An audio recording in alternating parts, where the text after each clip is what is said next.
6. The agenda is adopted.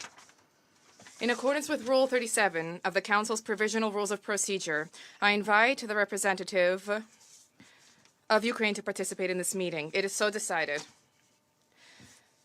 The Security Council will now begin its consideration of item 2 of the agenda.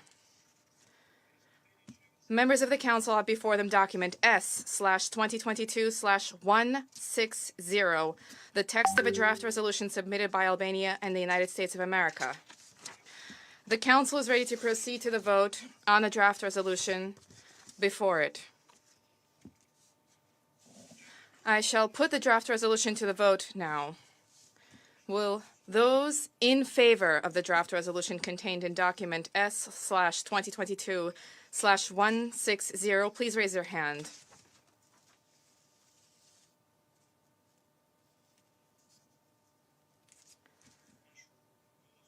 I request that those who are voting,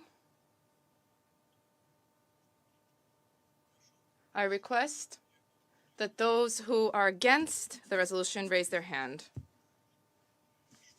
Abstentions, kindly raise your hands.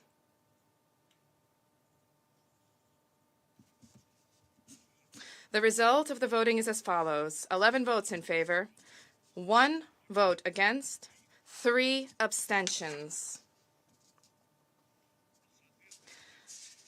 Given, in line with established procedure at the Security Council, this matter and this vote was procedural in nature. The draft resolution is now deemed to be adopted as Resolution 2623, 2022. I now give the floor to those members of the Council who wish to make statements after the vote. And I give the floor to the representative of the United States. Colleagues, on Friday night, we stood together outside this chamber to declare that the Russian veto would not stop us from holding Russia accountable for invading a sovereign state, a state that dared to be a democracy. Russia vetoed Friday's resolution, but as I have said before, Russia cannot veto our voices, Russia cannot veto the Ukrainian people, and Russia cannot veto the UN Charter. Russia cannot and will not veto accountability. Now the Security Council has taken an important step forward toward that accountability. For the first time in decades, it has called for an emergency special session in the General Assembly. The Council members who supported this resolution recognize that this is no ordinary moment. We need to take extraordinary actions to meet this threat to our international system and do everything we can to help Ukraine and its people. Just this morning, President Putin put Russia's nuclear forces on high alert, even though he is invading a country with no nuclear weapons and is under no threat from NATO, a defensive alliance that will not fight in Ukraine. This is another escalatory and unnecessary step that threatens us all. We urge Russia to tone down its dangerous rhetoric regarding nuclear weapons. These are issues that affect all member states, and now in the General Assembly, they can all make their voices heard on Russia's war of choice. We will then vote on a resolution that will hold Russia to account for its indefensible actions and for its violations of the UN Charter. As we speak, rockets continue to rain down on Kyiv and across Ukraine. Tanks are tearing through cities. Russia readies still more brutal weaponry. bombs that flatten cities and indiscriminately target civilians for an unjustifiable assault fabricated out of lies and the rewriting of history. Russia also propagates outrageous lies about Ukraine's conduct in its own defense.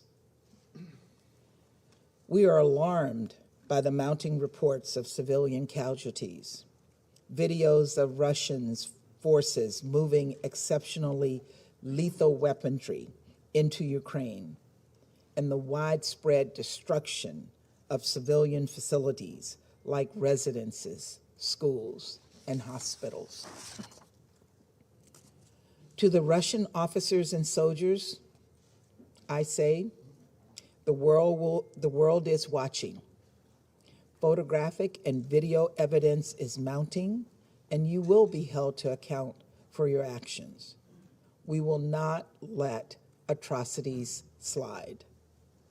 Those of us here, safely sitting in this hallowed hall, have a moral responsibility to respond to Russia's desecration of human life.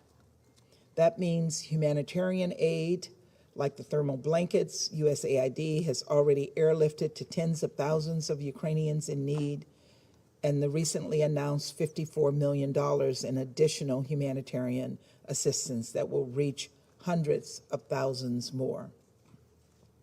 That means military support, including the additional $350 million of security assistance the United States is shipping to Ukraine.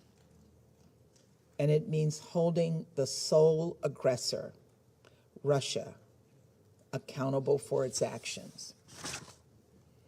That will take some courage from some fellow member states, and I know that. They have shown strength.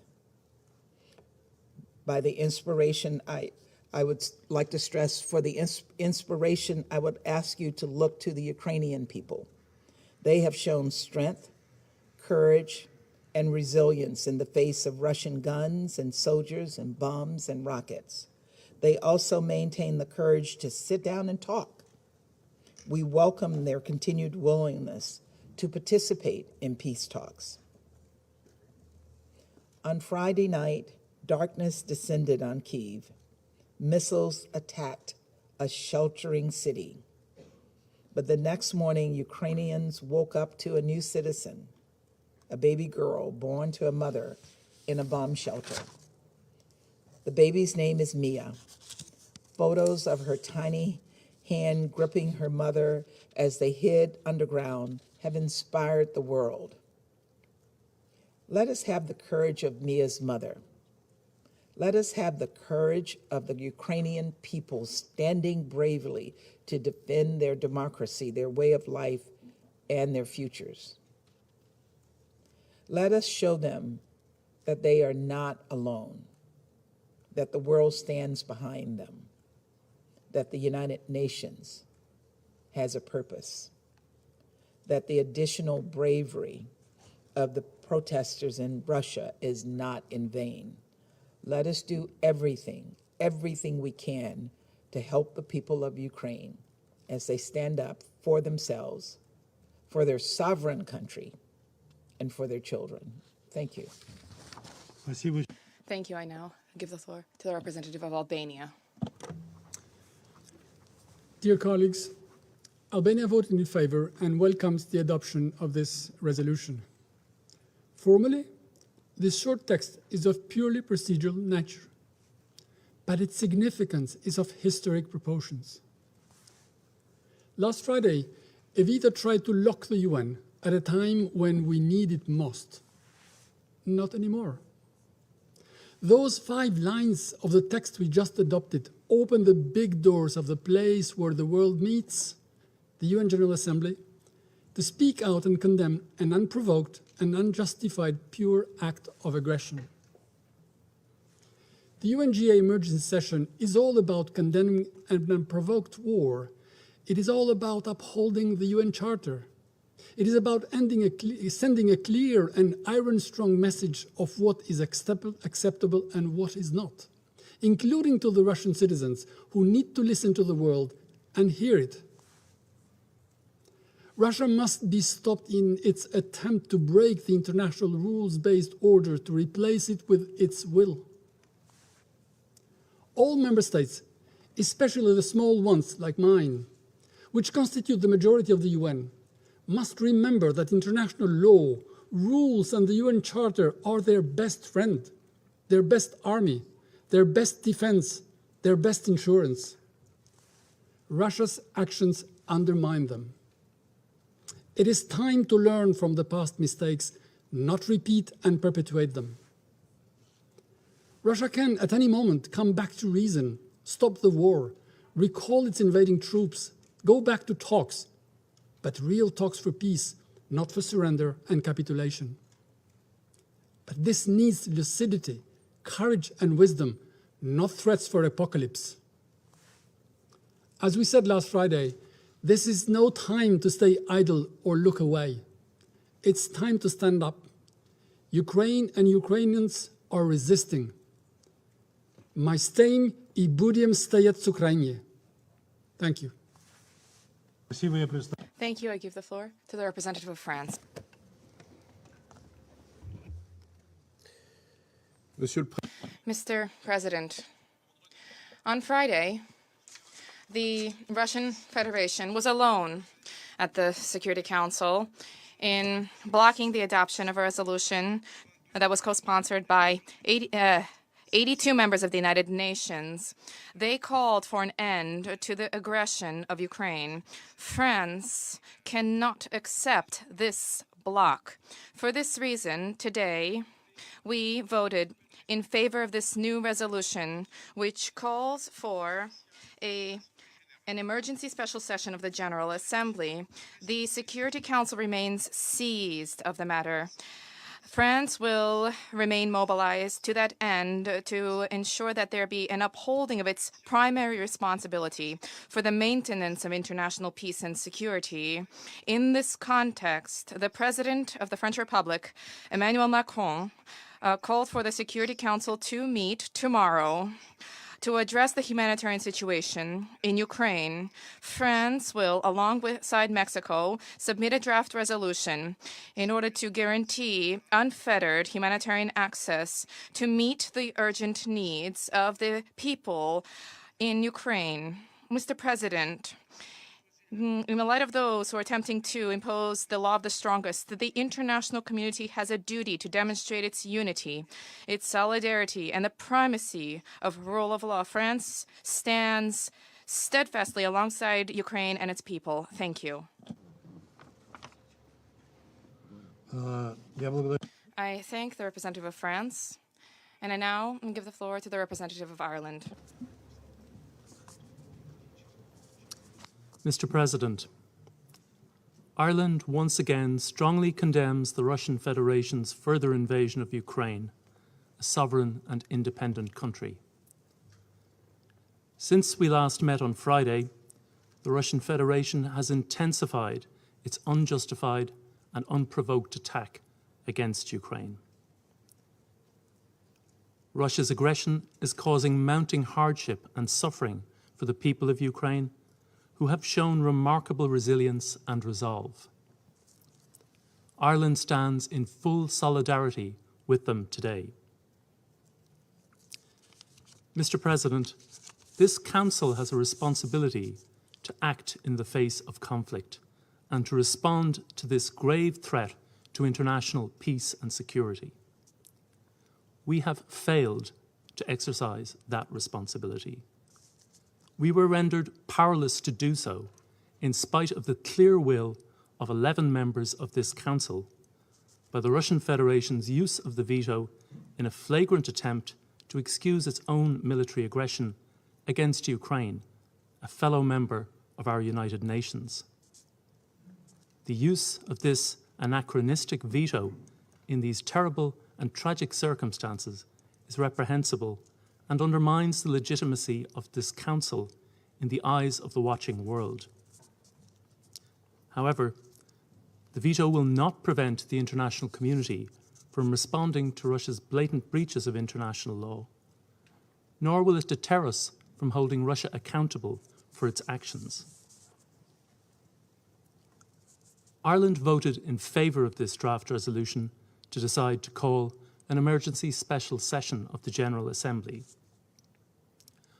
Ireland calls on our fellow members of the General Assembly to step up where the Council has failed, to uphold the principles of the UN Charter, to condemn aggression and to support a return to the path of diplomacy and peace. This is the very least that the people of Ukraine deserve from us in their hour of need. We cannot let them down. Thank you. Yeah. Thank you, and I now give the floor to the representative of Mexico. Muchas gracias. Thank you very much, President.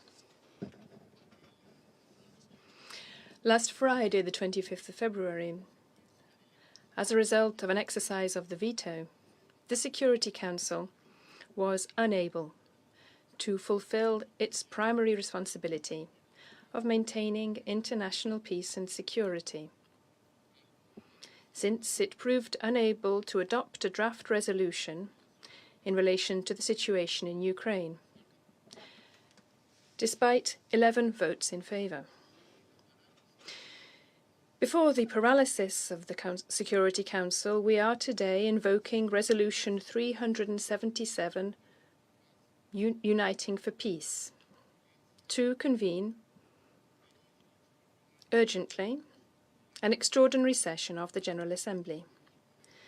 Since 1945, Mexico has maintained an unwavering stance against the exercise of the veto by permanent members of the Security Council. As we have maintained on numerous occasions and today reiterate, this faculty should not be a privilege. In all cases, it constitutes an enormous and very delicate responsibility. As a consequence, Mexico unreservedly supports the convening of the 11th Emergency Special Session of the General Assembly. And, as stated by the permanent representative of France, we will be convening a session to analyse the humanitarian situation prevailing on the ground and facilitating the expeditious arrival of assistance to those who most need it. Thank you very much, President. I now give the floor, thank you, to the representative of China. 谢谢主席。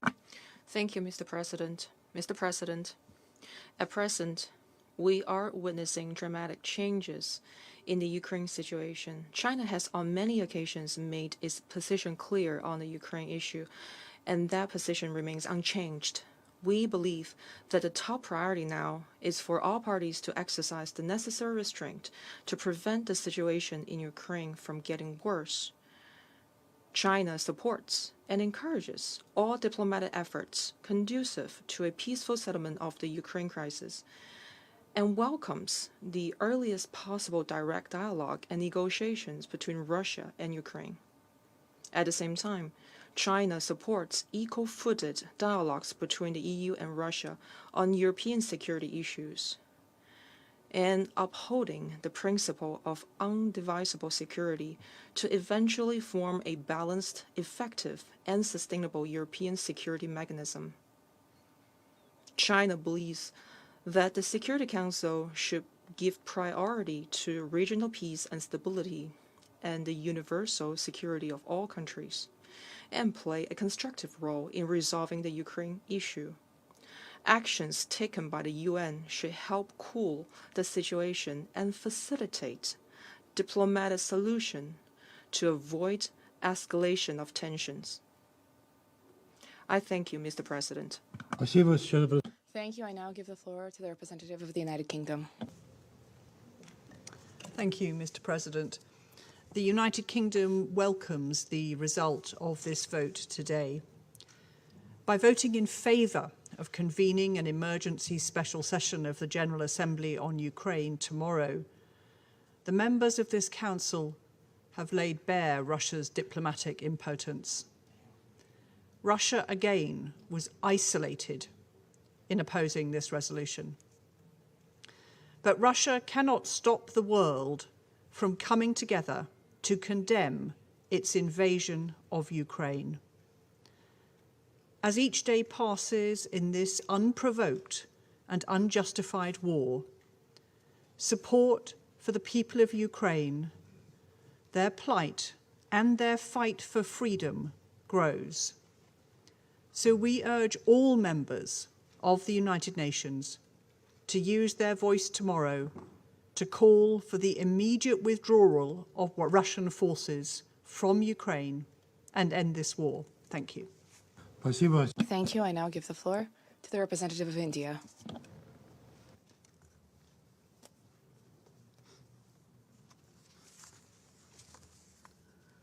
Mr. President, it is regrettable that the situation in Ukraine has worsened further since the Council last convened on this matter.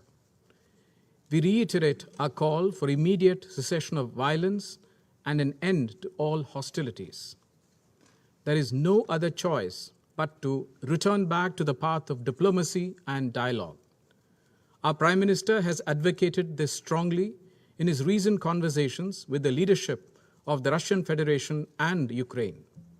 In this regard, we welcome today's announcement by both sides to hold talks at the Belarus border. The global order is anchored on international law, UN Charter, and respect for territorial integrity and sovereignty of all states. We are all agreed on these principles. We continue to be deeply concerned about the safety and security of Indian nationals, including a large number of Indian students who are still stranded in Ukraine. Our evacuation efforts have been adversely impacted by the complex and uncertain situation at the border crossings. It is important to maintain an uninterrupted and predictable movement of people. It is an urgent humanitarian necessity that must be immediately addressed. Taking into consideration the totality of circumstances, we decided to abstain. Thank you. Спасибо, я пред- Thank you. I now give the floor to the representative of Norway.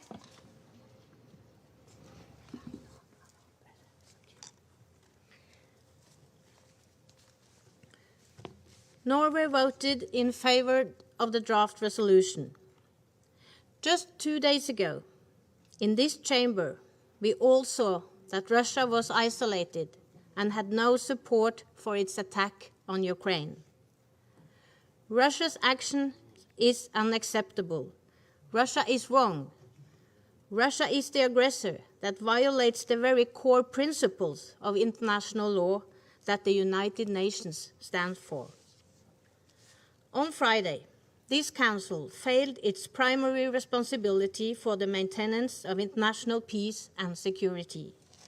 The Council's response to the breach of the peace and the act of aggression failed because of the veto by the aggressor itself. Preventing such acts is a direct responsibility of this Council. Therefore, it was necessary to reconvene today to decide to call an emergency special session of the General Assembly on this issue. Now we will take this matter to the General Assembly with the purpose of making appropriate recommendation to members for collective measures. Russia will be held accountable. The civilian population, including children, is suffering the consequences of this horrifying conflict: killings, displacement, and disappearances, fighting in and around urban areas, and the use of heavy explosive weapons, destruction of civilian infrastructure. We remain deeply concerned about the protected harm to the civilian population. Norway is on the side of the Ukrainian people and its government. We are providing further assistance to Ukraine. The Norwegian government has today decided to provide $226 million in humanitarian assistance to Ukraine. Let me conclude by reiterating that Norway insists that the Russian Federation immediately, completely, and unconditionally stops all fighting and withdraws all its forces from the territory of Ukraine. Thank you. Спасибо. Thank you. I now give the floor to the representative of Brazil.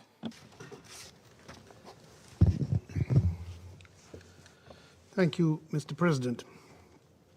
Mr. President, last Friday, my delegation laid out before the Council a comprehensive view of its concerns regarding the security developments in and around Ukraine. Nothing in the intervening period has led us to having had those concerns allayed. On the contrary, in fact, as we speak, the number of casualties, the human suffering, and the risks to international peace and security keep increasing by the hour. Indeed, UNHCR numbers recently spread already place the number of refugees at 422,000. We have voted in favor of the draft resolution before the Council, despite misgivings about its timing and its contribution to achieving peace. These misgivings stem ultimately from our unyielding commitment of respect for and interest in upholding the Charter and the role of the Security Council. The urgency of the situation has convinced us of the need to add the voice of the General Assembly to that of the Security Council in seeking solutions to the crisis in and around Ukraine. This in no way detracts from our firm belief that the Council, with its primary responsibility for the maintenance of international peace and security, has not yet exhausted the instruments and mechanisms at its disposal to contribute to a negotiated and diplomatic solution towards peace. Therefore, we reiterate our call for an immediate cessation of hostilities, for full respect to humanitarian law, and for a renewed attempt within the Council for the promotion of and support to a process of dialogue between the parties involved, a role that the Council is inherently better equipped to provide in order to bring a peaceful solution to the Ukrainian conflict. The Security Council and the General Assembly must work together. As we renew our calls for an immediate ceasefire, we also appeal to Ukraine and Russia to facilitate the withdrawal of all persons who want to leave the Ukrainian territory. Brazil already wishes to express its gratitude to Poland, Slovakia, Hungary, Moldova, Romania, and others who are facilitating the exit of people fleeing the conflict, in particular Brazilians and Latin Americans. Mr. President, let us be exceedingly cautious in moving forward in the General Assembly. The supply of weapons, the recourse to cyber attacks, and the application of selective sanctions, which could affect sectors such as fertilizers and wheat, with a strong risk of famine, entail the risk of exacerbating the conflict and not of solving it. We cannot be oblivious to the fact that these measures enhance the risks of wider and direct confrontation between NATO and Russia. It is our duty, both in the Council and in the General Assembly, to stop and reverse this escalation. We need to engage in serious negotiations in good faith that could allow the restoration of Ukraine's territorial integrity, security guarantees for Ukraine and Russia, and strategic stability in Europe. I thank you. Thank you. I now give the floor to Gabon.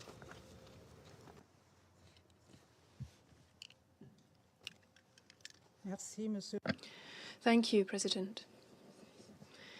The Council is meeting this Sunday to try to echo the unequivocal messages of the international community against the war in Ukraine. As we have stated before this Council just 2 days ago, we reiterate our constant attachment to the founding principles of the Charter of the United Nations, which compel each one of its member states. We also have faith in in international solidarity and multilateralism. It is on behalf of these values, which give our organisation and our charter its full relevance and nobility, that we voted in favour of holding a special session of the General Assembly of the United Nations on Ukraine. Our thoughts today go to those innocent people who are suffering the horrors of a war that they have neither chosen nor provoked. These thousands of civilians who are fleeing their homes, their towns and their country to seek refuge elsewhere. My country is deeply concerned by the attacks against civilians and civilian public goods and calls for de-escalation. We call upon the belligerents to abstain from any use or threat of the use of weapons whose effects would be indiscriminate. Finally, Gabon continues to call for an immediate ceasefire and a resumption of frank, sincere dialogue. It is still time, it is always time to choose dialogue and diplomacy over force. Thank you. Thank you. I now give the floor to the United Arab Emirates.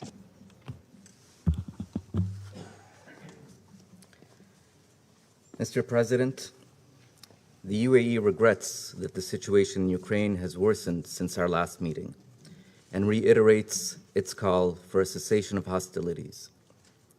We remain steadfast in our belief that dialogue and diplomacy should be the only path to resolving differences. We therefore welcome today's news that talks may commence tomorrow morning on the Ukraine-Belarus border. This is urgent and much needed. We will work tirelessly to support efforts towards a peaceful resolution. As we conveyed on Friday, the developments in Ukraine undermine regional and international peace and security. The UAE reiterates that the protection of civilians in Ukraine is of the utmost importance, particularly as the security situation escalates. Civilians trying to reach safety must be able to leave unhindered. It is of paramount importance that necessary humanitarian aid is delivered to those in need. Space for humanitarian assistance must be preserved so humanitarian actors can maintain access to civilians. We emphasize the importance of upholding international humanitarian law and mitigating the impact of this conflict on the most vulnerable. We reiterate once again the absolute need to uphold the principles of the UN Charter, in particular respect for the sovereignty, independence, and territorial integrity of all member states. I thank you. Thank you. I now give the floor to the representative of Ghana.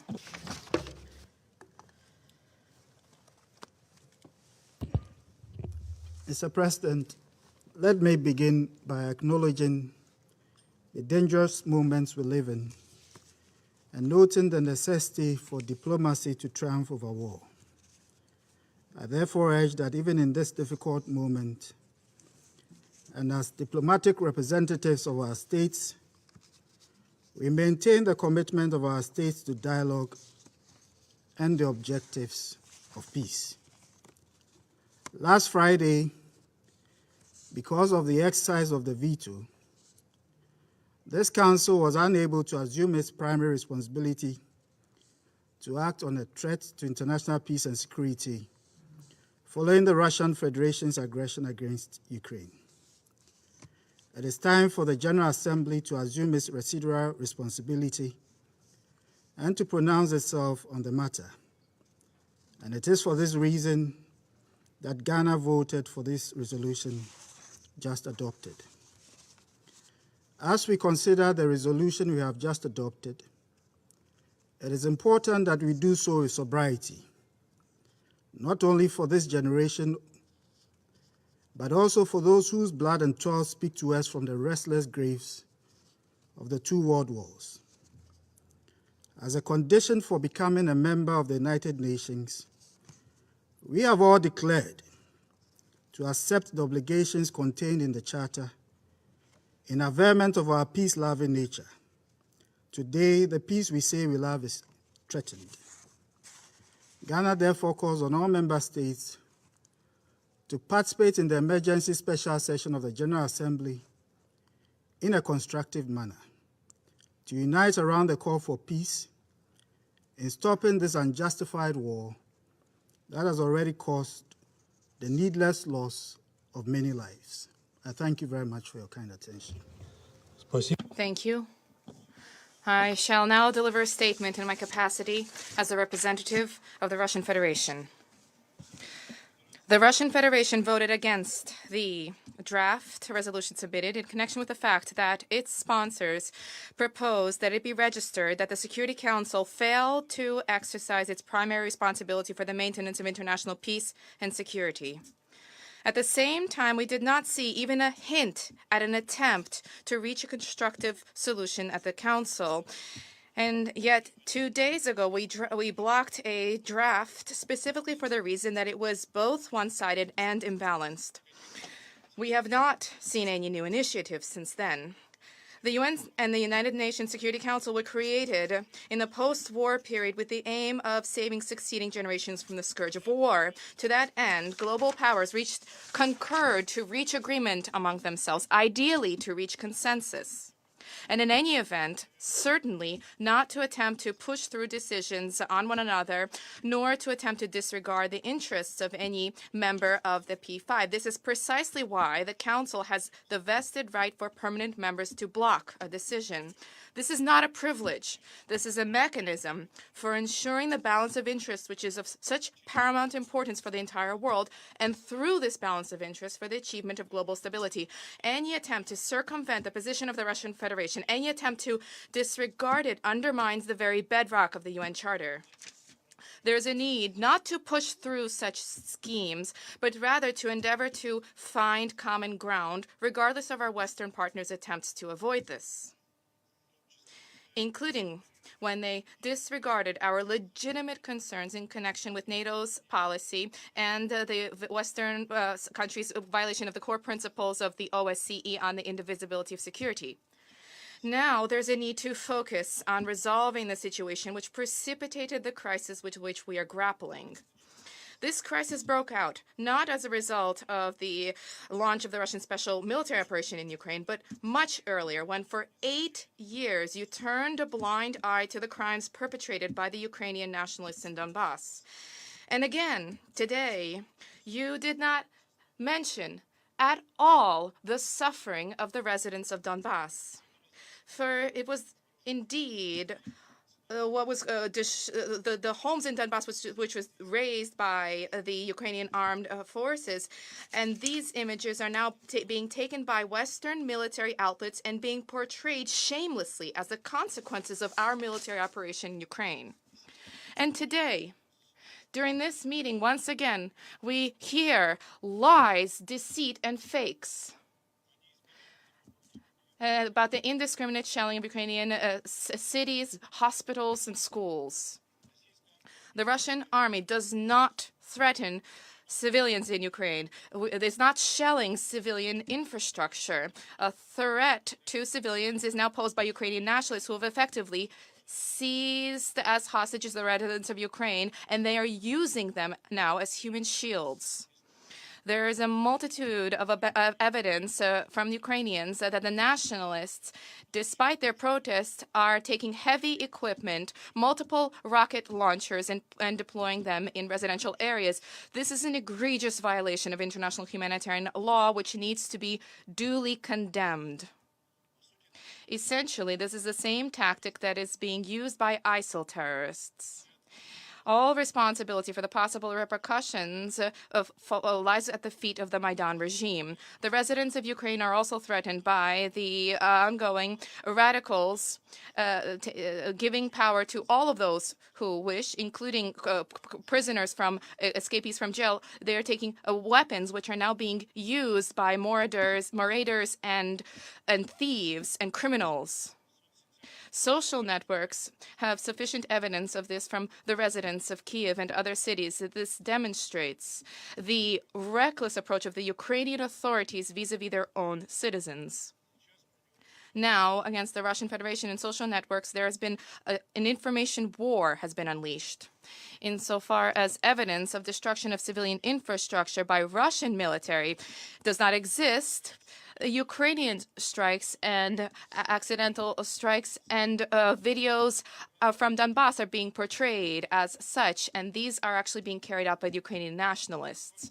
Furthermore, social networks has a host of educational manuals about how to create fakes to depict our military operations and fabrications, and these social networks have 1.2 million such fakes circulating.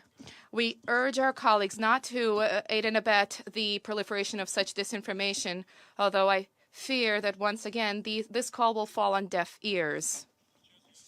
I now resume my duties as the President of the Security Council, and I give the floor to the representative of Ukraine.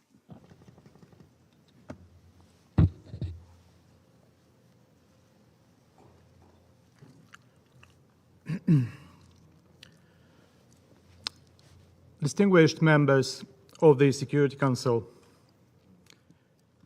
I would like to express my gratitude to those of you who have supported the request to call the UN General Assembly emergency session. I immediately express my regret that once again the rule